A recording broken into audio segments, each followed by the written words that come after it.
ભાઈ 500 રૂપિયા ઉછીને આપો ને યાર. હાલે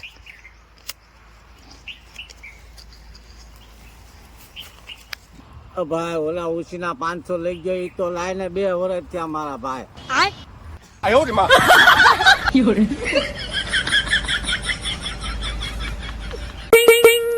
સાપામાં રાશિફળ આવતા હોય ને વાંધાઓ જ વાંચતા હોય છે, પણ પરણેલા તો બૈરીનું મોઢું જોઈને જ નક્કી કરે કે આજ આપણો દિવસ કેવો જવાનો છે.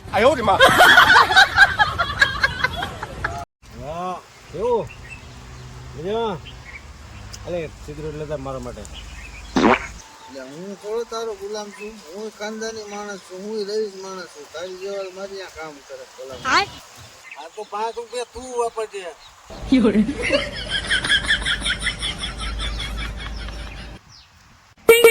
મારું બેટું આખી સોસાયટી આવીને મને કલર વાળો રંગી દઈ, અને જયારે પાડોશન કલર લઈને રંગવા આવી તા એની માને મારી હોવ આવીને કે રવાજો એમને નો રંગશો, એમને શરદી.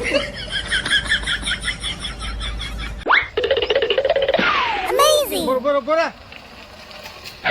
સાહેબ લાયસન્સ લે. સ્ટાફમાં શું સાહેબ? કઈ પોસ્ટમાં છો? પોસ્ટ નથી મળી હજી. પોસ્ટ નથી મળી સ્ટાફમાં? રાઉન્ડ પાસ કર્યું ને સાહેબ.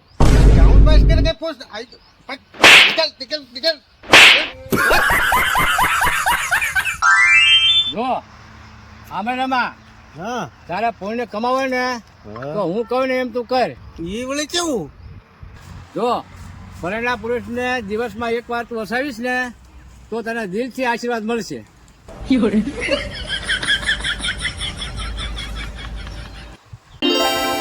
જો રમા, હા જીવનમાં કોઈ દી ખોટું નહીં બોલવાનું.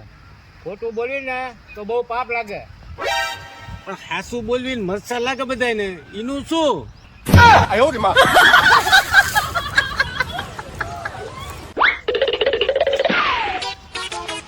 હેપી હોળી લગરા કાકા. શું હેપી હોળી? તમારે તો આજ હોળી છે, અમારે તો નહીં જ હોળીયું જ હોય.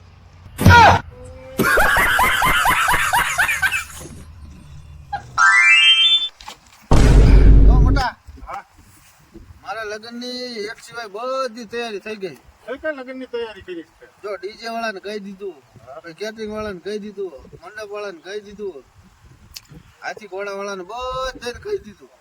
તો બાકી શું રહ્યું છે? બસ મારી હાટુ એક છોકરી ગોતવાની રહી ગઈ.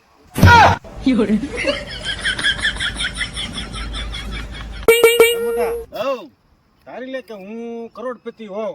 મેં માની લીધું. ઓય આ બેસ તો ખરો બુડા. એટલે હું તો હવે કરોડપતિ થઈ ગયો. તારી જેવા લુખ્ખા પાસે મારે શું કામ હોય?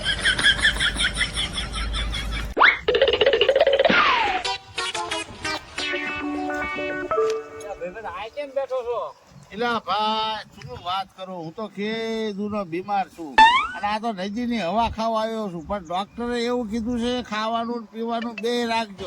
ખાઈને તો આવ્યો મારા ભાઈ, પણ પીવાનું ગોતું છું. ઓ લગરા કાકા, હઉ, આ શું માકડા જેમ જાડો હોય ટીંગાણા? દુકાને આવું ધંધુકા શું કામ છે વળી? કલર લેવા ધૂળેટી નથી.